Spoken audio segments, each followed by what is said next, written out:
Sir, ano na ba balita sa World App ngayon? So if gusto mo pa magpa-scan ng mata sa World App ngayon, wala ka ng ibang paraan pa.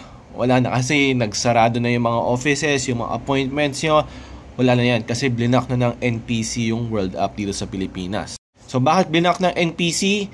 Same reason kung bakit na-block ang World App sa mga ibang bansa, privacy concern. Baka malik yung emails mo or baka gamitin nila sa ibang paraan, which is a valid concern, di ba?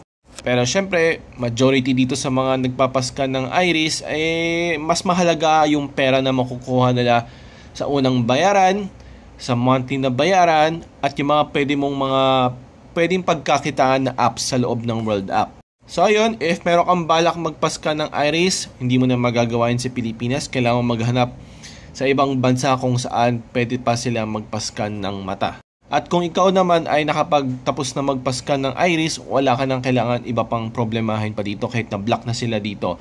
Magagamit mo pa rin yung World App, makakuha ka pa rin ng pera monthly, magagamit pa rin yung mga app sa loob ng app. Walang mangyayari sa'yo.